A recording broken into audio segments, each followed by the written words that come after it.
Hey, church. Church meaning anyone who's tuning in today to First Church Berkeley. I am Reverend Molly Baskette, and I'm here with my bestie, Aisha Tyler, from way back in the day. She's here as part of our Life Meets Art, Art Meets Life. I always forget what it's called, even though I made it up.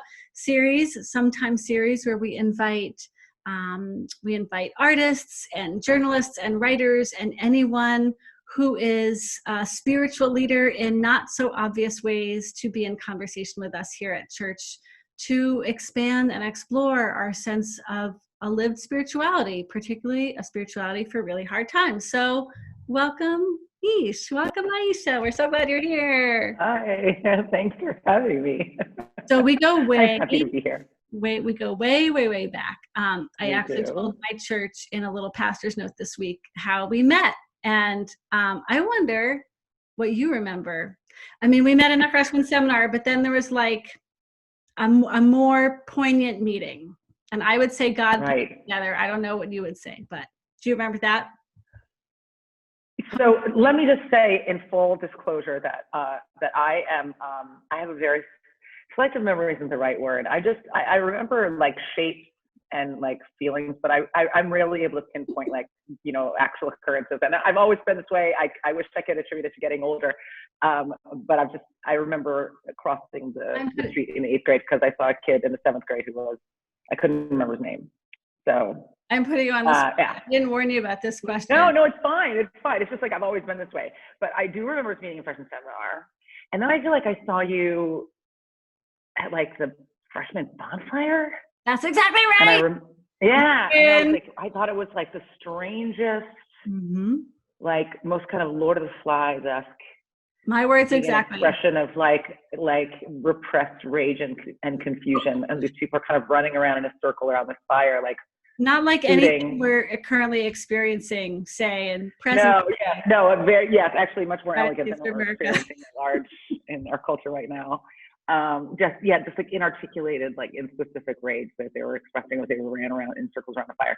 And I was just so disoriented by it. And we felt the same way. We're both like, what the hell is going on? Yeah. And also like, and we just kind of found each other and we're like processing this. And that was, I mean, we were always sort of school friends because the freshman seminar, but that's when I felt like, we were like inseparable after that. And I said we were each other's home. We were kind of home base or really disorienting, weird, becoming time. I mean, I felt like you always knew who you were, though. Like you were so cool. You were this West Coast urban. I want to thank you for that, but that's not how I was at all. I was incredibly I felt like a total fish out of water. One thing we shared was we both came from working class families, and the school was overwhelmingly like very wealthy, very East Coast prep school, very white. And I felt very out of place there, very disoriented. And in fact, I wanted to quit like several times because I just felt like culturally it wasn't for me. So, I mean, I definitely, I've told you this a million times, I definitely attribute like me staying at Dartmouth to, us forming a friendship because I felt like real stability and I had a kindred spirit. And someone who, neither of us had all the answers, but the place felt much calmer and more soothing after I met you. Because I found the whole place to be just deeply befuddling and also like not as academic in a lot of ways as I expected. I mean, it's a great academic school, but I don't know. I just expected it. I expected a lot more kind of like this kind of, erudite, rarefied, like studiousness instead of, Lord of the Flies meets Hogwarts, which was what it looked like. Well, the Hogwarts part would have been cool, right? But I feel like we didn't even get that. Like this was a place that but it wasn't fun. It wasn't magic and sorting hats. It was like clannishness and people feeling your. It was all Well, it wasn't all Slytherin, but it was a lot of Slytherin. Totally throwing them under the bus. We were very Hufflepuff. We were so Hufflepuff. Anyhow, we found each other and we were kindred spirits, but we didn't, we came from really different we had really different sensibilities in a lot of ways. Like I was sort of this very naive, like in a sweet kind of, and you were this very sophisticated, like intellectual, like you knew what you want. I felt like you gave me a lot of courage. I learned a lot of courage and strength. And I learned about my strong self from your strong self. So I just want to thank you for that, because it really helped me become. I think that's just like a perfect example of how other people perceive you very differently being perceive yourself. Yeah. Do you know what I mean? Because I don't know that I felt that like assured of myself at all when I was there. I was brave, but like to me there was a recklessness to my bravery, which was really just like, well, I'm here now, I might as well try it. I don't know that I ever thought like I know what I want to do. I just thought, well, let's try this and see how it goes. Let's try that and see how it goes. Because I was very lucky that I had been raised by parents who had a long tradition in Eastern studies and in detachment. Even though I couldn't have expressed it that way then, they were very much like, well, you know, it doesn't matter if you fail, you just go try this thing and have the experience. So that bravery might have come across as confidence, but to me, they're two different things, because I was just like, oh, wow, I hope I don't catch on fire with everything I did. You know? We probably did catch on fire a couple times. I kept caught on fire constantly. Yeah. So, I mean, it was cold. It was helpful to catch on fire. It was very cold there. And now I know that was one thing that was very alarming for you, coming from the Bay Area, coming from San Francisco and Oakland. You were not used to being cold. And the other thing is, you know, that one thing we didn't agree on, here comes my kid. I didn't tell her we'd be filming. We're keeping it real. Yes, we are. You were raised, you tell everyone a little bit about the faith you were raised in. And I was raised, you know, very New England Congregational, which is like the Puritans and Pilgrims. And I wouldn't say we clashed, but, you know, we really tested each other about that. And you, for a long time, and we still have, you know, really interesting discussions about organized religion, particularly Christianity, which I understand because of the way Christianity has, you know, masked its its violence is unmasked really these days, but has purported to be this really loving religion and spirituality, and has done so much harm. So we had some pretty sharp words at times when I felt like I moved away from my faith in college, but I could never let it go entirely.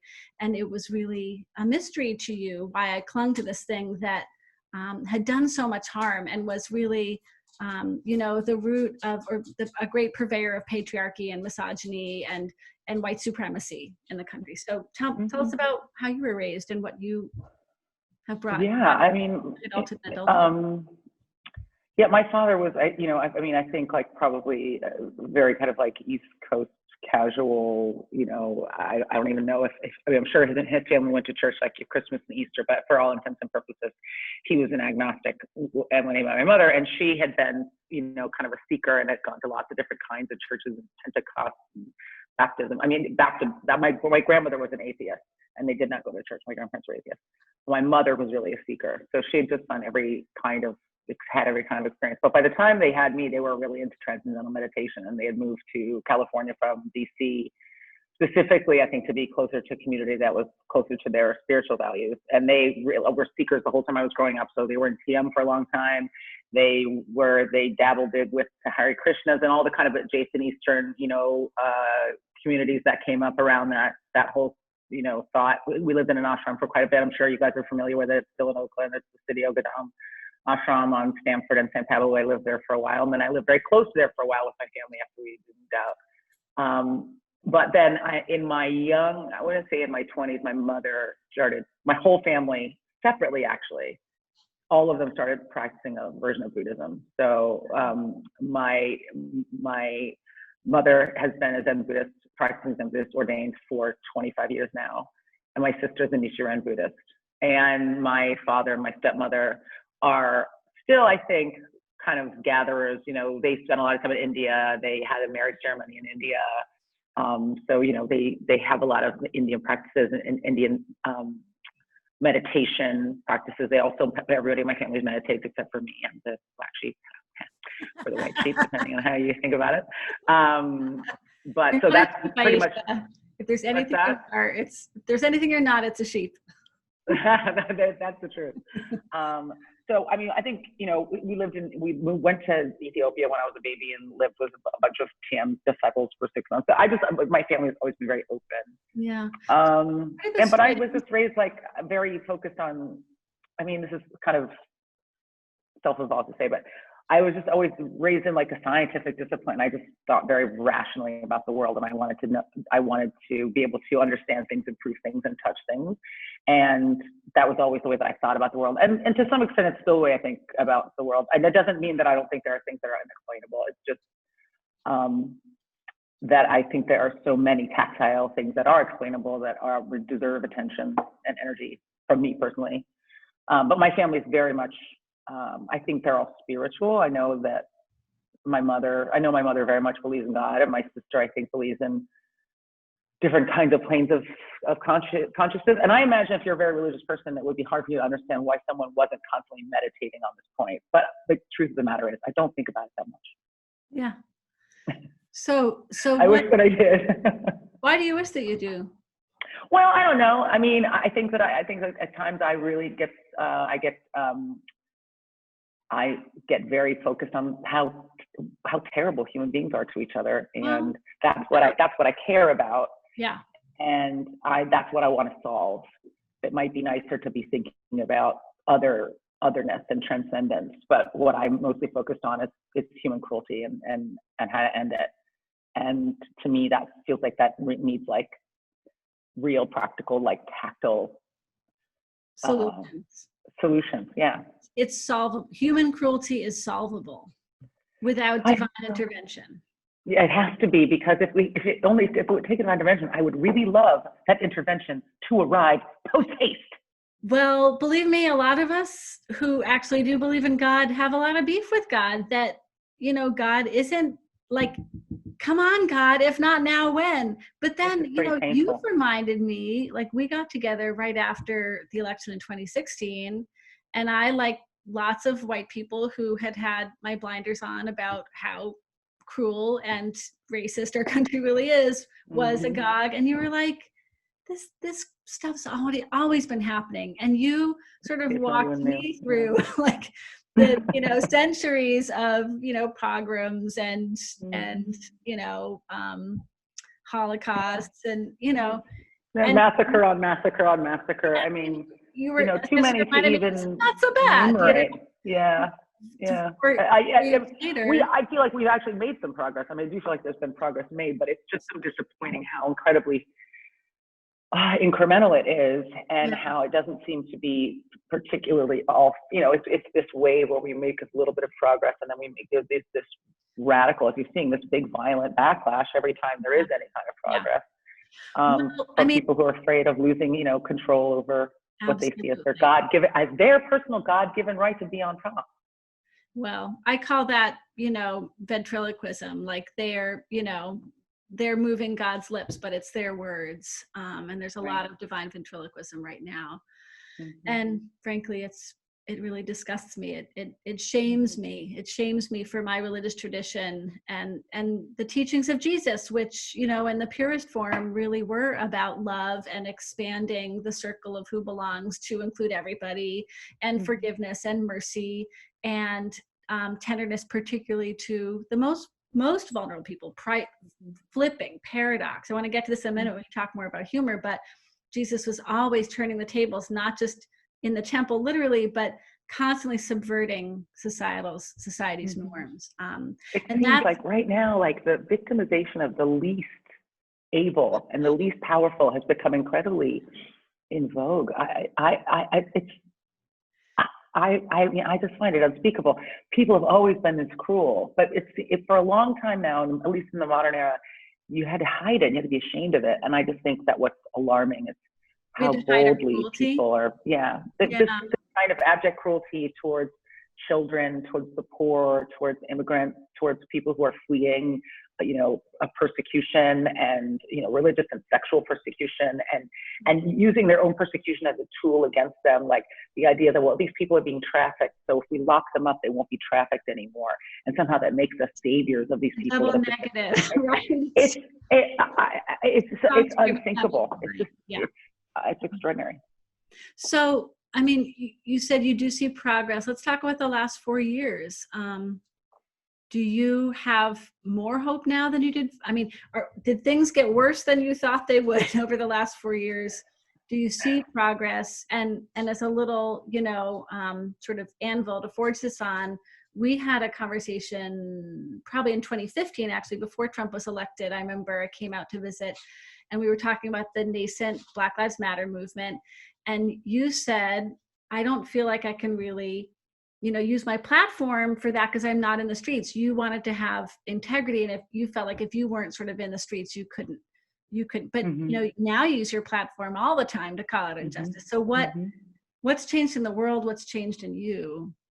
And what hope is? Yeah, I mean, I think there was just always this concern back then that it didn't look like, even though I'm a woman of color, I didn't want any of my supportive movements to seem performative. I was like, people were really putting their bodies on the line. This is like, kind of also the nexus between Occupy Wall Street and BLM. There was like a big overlap there, but people were really putting their bodies like on the line. And that was something that I wasn't doing, that I felt that I couldn't do at the time. And so to kind of like tag other people's efforts felt a little hollow, but it's interesting because we were talking about something along the lines a little while ago, and you were like, I know you're used to this stuff, I said, you don't react to this stuff, but I'm devastated. I said, well, I've just been devastated for so long that this, I'm nonplussed. You know what I mean? It's not that I don't feel it. It's just like you can't get out of bed in the morning if you feel like every one of these injustices keenly, because you have to for everyone you see, there are just 100,000 that we're never going to hear about. But, there was this extraordinary moment this year that felt very different. I think also a lot of times people just think like, I'm just screaming into the void. I've been screaming into the void my whole life. Like, what's the point? It did seem like there was this catalytic moment this year. I think everybody felt it. I think, for somebody like my mother, who, was a freedom writer and was an organizer and marched and went to the Democratic Convention, I think in 1968. Southern States. Nixon's I think that's right. They were trying to get a black delegate seated in the convention. Or a delegate that was representative of their movement seated at the convention. Yeah, that wasn't Shirley. Remember, yeah. She was 72, I think. I was thinking of Shirley Chisholm. I think it was 68. Yeah. Yeah. That it does feel different, that there's always been allies, but that the scope and the reach and the duration and I said this to somebody the other day, honestly, I know this sounds a little glib, but like this is the first time that corporations have really connected with this movement. And while no one wants to be corporatized, when a big ass company decides that it's time to get on the BLM bandwagon, like something's different now. You know what I mean? Because what happens is now that those doors have opened, now they can't close them again. They can't go back to being, kind of head in the sand. We're all about profits. Well, we have to hold them to it. I mean, that's our job as well. But I do think that there's been. I'm surprised to find myself more cynical than you on this, but I think it is about profits. I mean, I think like the way Pride and. But that's good, because that means that a majority of society feels a certain way, and they're following the money. When Uber and Google have the biggest floats at Pride, a lot of folks say like, oh, it's been co-opted, and where's like the edgy rawness, and this isn't, they've taken it away from us, and that is absolutely true. And it says, we're not just doing the morally right thing and getting on the right side of history. We're getting on the right. We're doing what the mainstream believes. But whatever shifts the boat, whatever turns the boat. I mean, the fact of the matter is, you also can't have a company having the biggest float at Pride and then having anti-LGBTQ practices in their corporate offices. So once they make that public demonstration, then you can hold their feet to the fire in terms of actually, following the principles that they claim to hold when they do these kind of performative purchases, or when they sell a rainbow bottle of Absolute vodka or whatever the hell they're doing every year, And that's where we have to give this movement legs, right? We have to give this moment, we have to make this moment a movement and hold corporations accountable, hold every institution accountable, including mine, including, a majority white, yes, we're multiracial, but majority white, majority educated, financially stable folks who are not on the margins. So how do we? And the thing is that people don't want to be uncomfortable, right? No one wants to be uncomfortable, and it takes like long, ongoing, repeated conversations in a space of discomfort to really make change. And especially, for people, on the progressive side, and like I grew up, was born and raised in the Bay Area. I know it very well. It's the only place in the country, except for maybe like Madison, Wisconsin, where people hiss at the movie previews before the movies actually get played. They are just telling everybody how they feel about this movie or that. I mean, we are very vocal, very progressive community in the Bay Area. But we can't be self-satisfied in that. And I think that we have to do our own work. And, it's very easy if you're part of a progressive community to be like, well, we're good. We did it. We're good people. We're nice people with good intentions. But, that doesn't move the needle either. So, the other conversation I've been having a lot with people, of every ethnic background, all my friends of different cultural backgrounds is like, and it's been not a new conversation, people having this conversation online all summer, is like people going like, I'm here, I want to learn, I want to listen. I've been explaining racism to you my whole freaking life. I'm absolutely freaking done. Please Google racism. It's amply explained on the internet of a variety of perspectives. There are books, there are resources. I'm sure there's like a puzzle you can buy or a box of cookies that explain all the kinds of racism that you can keep them as you go. I'm finished. I am finished talking about it. I'm finished explaining it. I'm just done.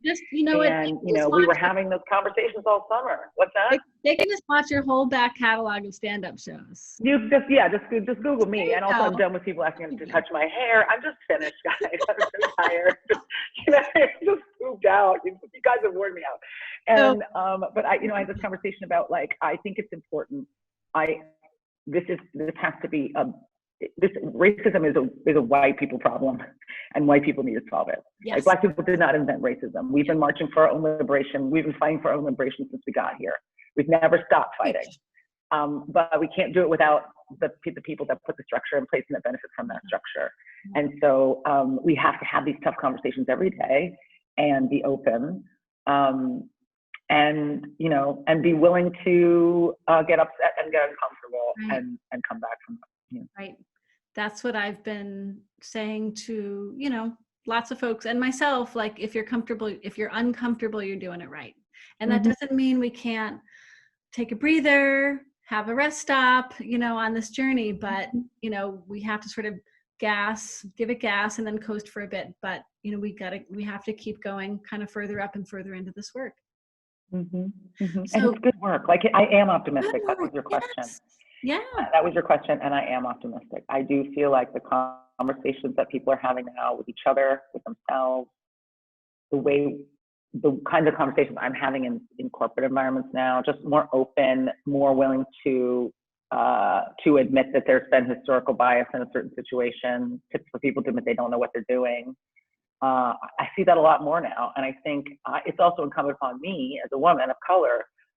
And it has been, but it's a big part of what I want to do with my work, is to make space for other women, other people of color, and queer people, and people who have been marginalized previously, to make space for them behind me, because the fact of the matter is there are women that did that before me, but also there's been a very long narrative that's told to anybody who's marginalized that there's only room for one of you.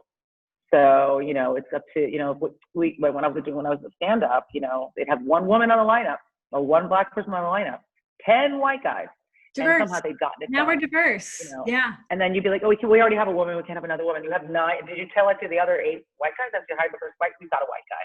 Yeah. So, it creates this scarcity economy where you think that there's only enough for you. And so you end up either subconsciously or consciously trying to exclude other people that might take up your one available space. And so I think we've got to unlearn that. Women have to unlearn it. People of color have to unlearn it. People in other marginalized communities have to unlearn it, that there's room for all of us, that high tide raises all boats, and that, your success is going to immediately fuel the success of somebody that looks like you. So, it's also incumbent upon you to try to do your best work and try to kick some doors down if you can. Yeah, there you go. So one of my prisoners had a question: what was it like as a Black woman trying to break into comedy? And this is coming from me as a Black woman, you've defied a lot of stereotypes. I mean, you are a video gamer, you're a heavy metal fan.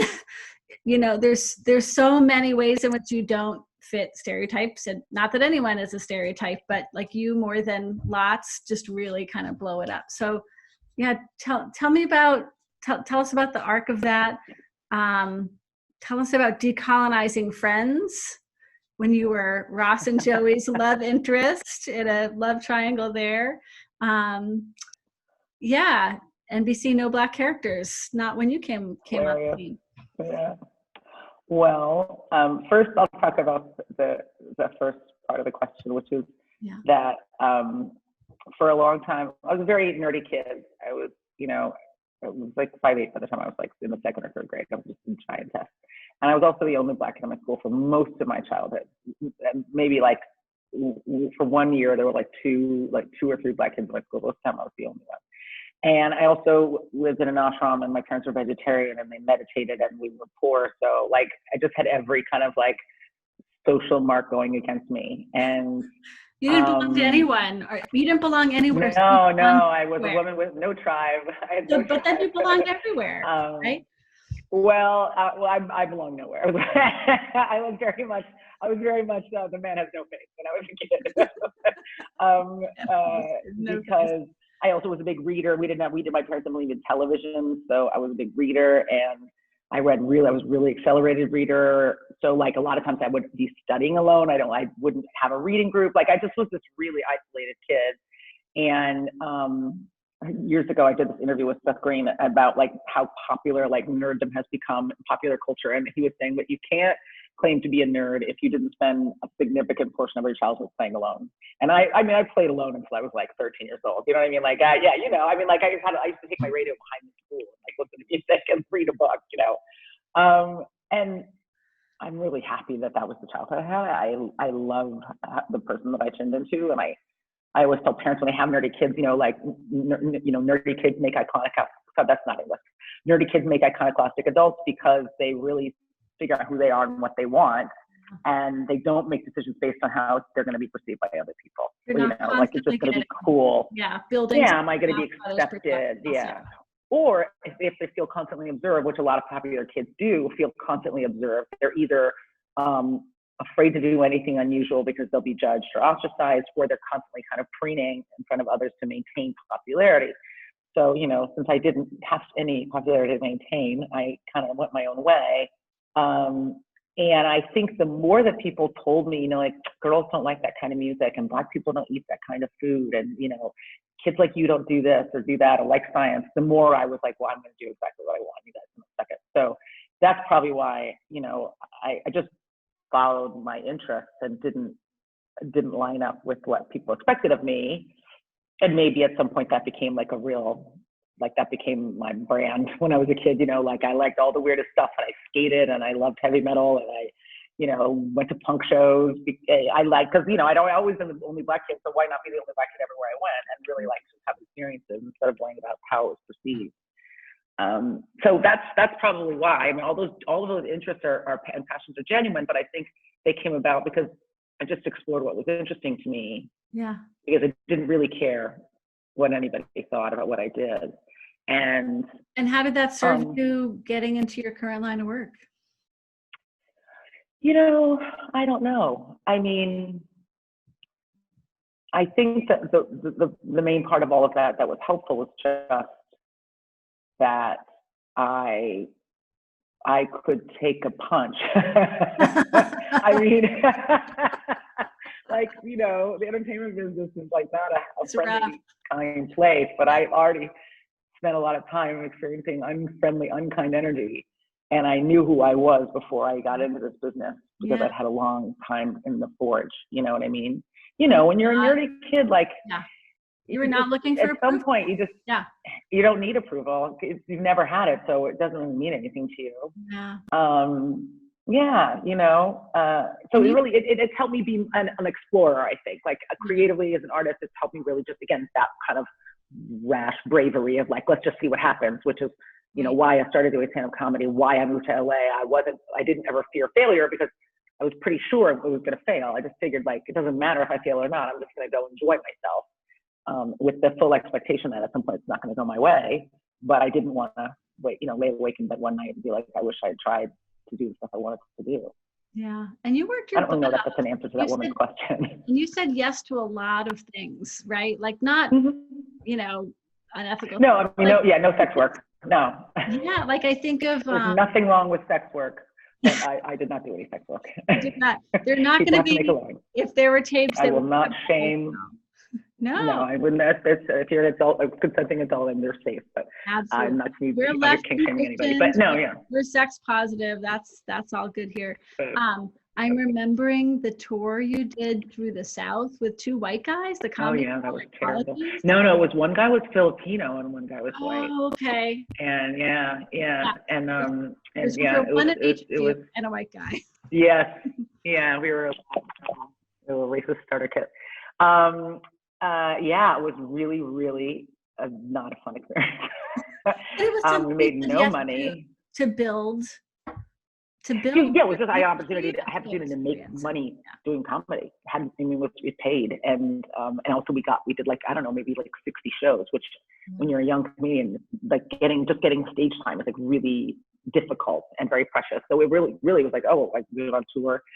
There were these colleges, like colleges get like a certain amount of money for like student activities every quarter, and they have to spend it. So they spent it on this little comedy tour, and it was a nightmare. It was the deal was we would each get to do like 10 minutes of stand up, and then there would be a game, and the game was, you'd spin this wheel, and then whatever the number landed on was the amount of money that the person would win if they could stand on stage with a comedian for a minute without like breaking a smile at all. And so like, of course I love people, you, honey. If you love me, honey, you'll please. If you love me, honey, you'll smile. It's like that middle school game. Exactly. Yeah. Like a Wheel of Fortune, just on like vast amounts of some kind of amphetamine. And so of course people would come watch the first half hour of the show practicing not laughing so that they could win the money. So they could see the silent half hour of people being stoic, practicing so they could win money. And then, us just trying to like physically abuse them into laughing without actually touching them. And, it was miserable, just torture. That's a perfect we went to a lot, but go ahead. Go ahead. No. That's a perfect segue into talking about humor and spirituality and the subversive power of humor. There's so much more I want to talk about, but I have my eyes on the clock. Okay, so good. You're a very good moderator. About good and evil and Criminal Minds, and how you got in touch with how you got in touch with the power of good and evil to play your character in Criminal Minds, but for another day. Maybe I'll come back. We did a couple. Oh, you just teased everybody. Are you going to cut that out? They're going to be miserable if you say that and I don't answer. You got to leave them wanting more. So we did a couple short scriptures earlier today. The middle school kids acted them out for us. One is, a joyful heart is good medicine, but a crushed spirit dries up the bones. One is, God will yet fill your mouth with laughter and your lips with shouting. And this is what I consider a modern sacred text. Anne Lamott, who lives just down the way in Mill Valley, said, laughter is carbonated holiness. So that's lovely. Thinking about comedy and the liberating power of laughter, that it's, Mark Twain said swearing is sometimes more effectual than praying. And I feel the same way about laughter. Like, you can pray all you want, but sometimes you just need to laugh your butt off at something ridiculous to sort of get the devil off your back, like shift your despair, shift your cynicism. Do you have anything to say about that, Aisha Tyler? Well, I have two things to times. say. I have two things to say about it. One is, I do think, speaking, and I'm very underread in this particular area, but I think, in speaking from a spiritual standpoint, if you believe that that there is purpose to being here, I think that probably the two purposes that I see most clearly are to feel joy and to try to bring joy to others. I think that transcends most disciplines, and I think especially in Buddhism, the core principle is to understand there's suffering, and that your job here is to try to alleviate as much suffering as possible, first your own and then the suffering of others. But I think that ties in really closely with that. But I think if you think about this life as a gift, then the essence of that would be to revel in it and to enjoy it, because it's relatively ephemeral and short. So to feel joy and to try to transmit it to other people would be a pretty high level of service to yourself and others. So that's what I would say about that. Also, it's so nice. It's just nice to laugh. It's just a nice thing. It transports, it changes your body chemistry. It elates you. These chemicals stay in your body for like hours after you laugh. And, there's no, the thing is, it just, it's just hard being alive, right? It's hard being a human, so that you have to lean into the parts that are joyful. Yeah. Because what else can you do? Amen. Yeah. I'm remembering one of your first comedic roles right now. Aisha and I were in an a cappella group in college that we actually helped found, and and they're still there, and they're like monsters of rock. They're like the Rolling Stones of a cappella on our campus now. We were not the Rolling Stones of a cappella when we were there, though. I was a charter member. Nudo. I'd failed to get into any of the other a cappella groups. So along with all the other losers, we're like, well, darn it, we want to sing. So we started this group, and we decided we weren't going to be like a bunch of Barbies. We weren't going to, it wasn't about looks, and it wasn't about, we were hardcore feminists for the time. And we dressed very like no kind of sexuality to our dress at all. We were very kind of like almost like androgyne / anodyne, like very much let me hear our words. You will not turn your male gaze on me. No way. No, we wore these big, really unattractive mock turtlenecks that really should be banned from human use for the rest of our existence on this planet. It was a good year. And of course we did skits in between the songs, and one of the skits was Frat Man, and you being a 6 foot tall person, and also a very funny person. And, moderately masculine. I mean, I have a nice, deep baritone voice. Range. You have range. I don't mind. I embrace my butch side. I love being butch. It's one of my favorite qualities. I embrace your butch side too. Mm-hmm.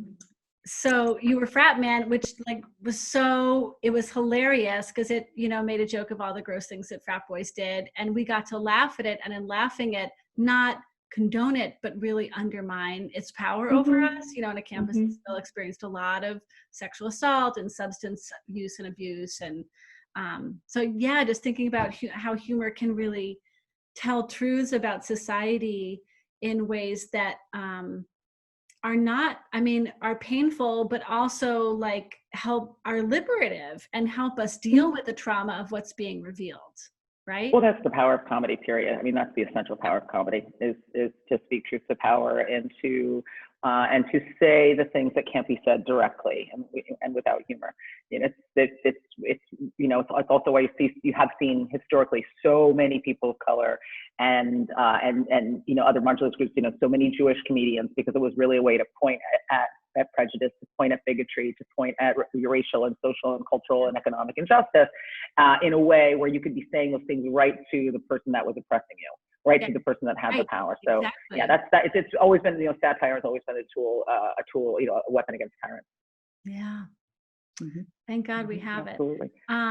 Yes, the tyranny of the frat man. How am I going to land this plane? I just wanted to say, people think of Jesus as so serious, but Jesus had jokes. He was Jesus paradox, and just totally getting the best of his hecklers, because Jesus had a lot of hecklers, like all the people in power who were always trying to, sort of skewer him and put him on the spot. And he always flipped it back on them. He was just masterful.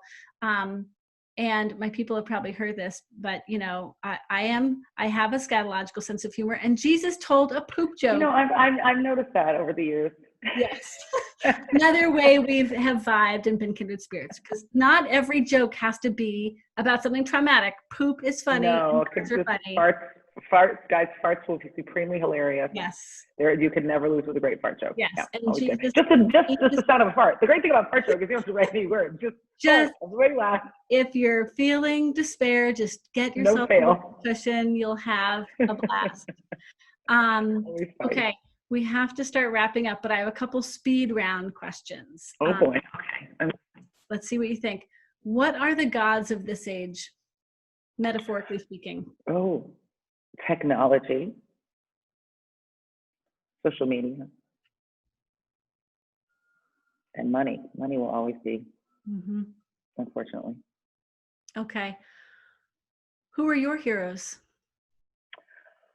Oh, I wish I'd done all my homework. I have a lot of heroes. Who are your, so you say you're more of a science, not a spiritual person, but who are your, if I can use my language, who are your spiritual guides? Who are your, humans? Doesn't have to be Buddha. Who do I go to for advice? Who do you go to for advice, or who, maybe who kind of calls you back to your center when you're spinning out? Or yeah. I mean, obviously my family. My family. Yeah. Yeah. Family's yeah, awesome. I find them to be very grounding. My sister is incredibly spiritual, and always thinking in spiritual terms. So, she's really a seeker. So she believes in other, planes of existence, and she still believes very deeply in karma. So, but I, when I'm unmoored, it's just typically more around, like, trying to remind myself of why I feel I'm here and what I feel is important, what is important for me to do while I'm here, Yeah. And it's not like I figured it all out, but I don't think I have the same kind of, like, I don't, a couple of dynamic years there, I mean, I think the one thing that's been helpful to me is to just remember that, like, nobody gets to live here without things being dynamic. The expectation that we're just going to cruise through life and it's going to go our way every day with no trauma, no very hardship. Diplomatic, dynamic. I like that. Yeah, it's just like everybody suffers, right? Like, that's just, it's unavoidable. You're just trying to suffer better, suffer with more presence of mind, and understand that suffering is an aspect of being alive, but shouldn't define it, right? Yeah. So yeah. Last question, kind of related. How do you find hope when all hope seems lost? Well, I have two answers. The first answer is going to be very trite. I really have been looking at a lot of puppy and kitten videos, like an old lady. Totally, like, when I really lose it, it's just puppies and kittens. Tears.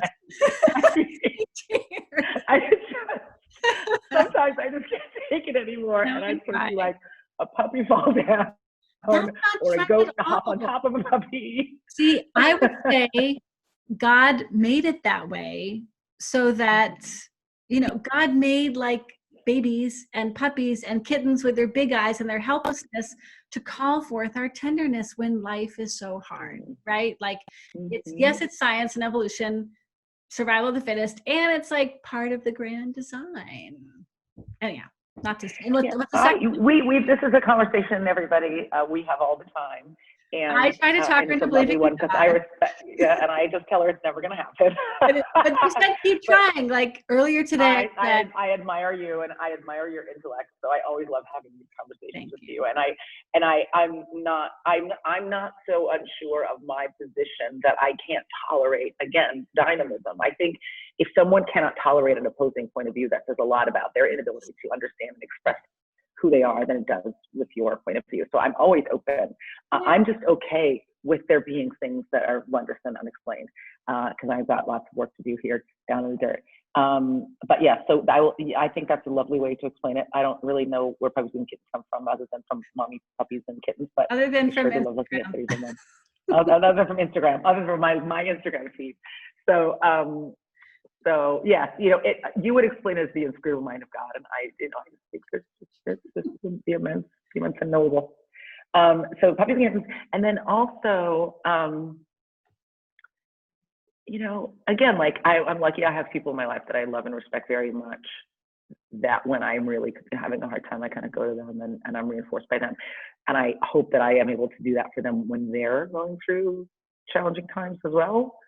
So, I think that's the other great blessing that we have as human beings. The power that we have is just to be available and to be kind to other people when they need it. And you have been that for me for 32 years now. I would really prefer you never say that out loud again. 32 years. Someone just turned 50. I just turned 32. That's what 50 looks like, babes. I love you so much. I am 50, and I can stretch, and I can. You can crack. Sometimes I can crack my foot on the table.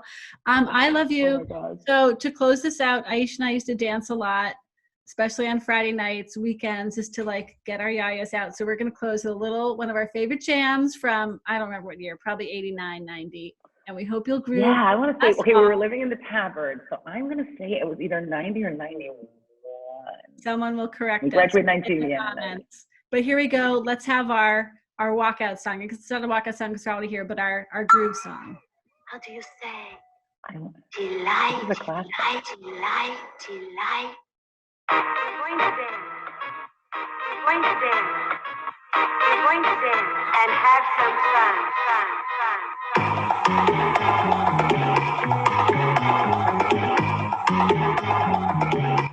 Dig.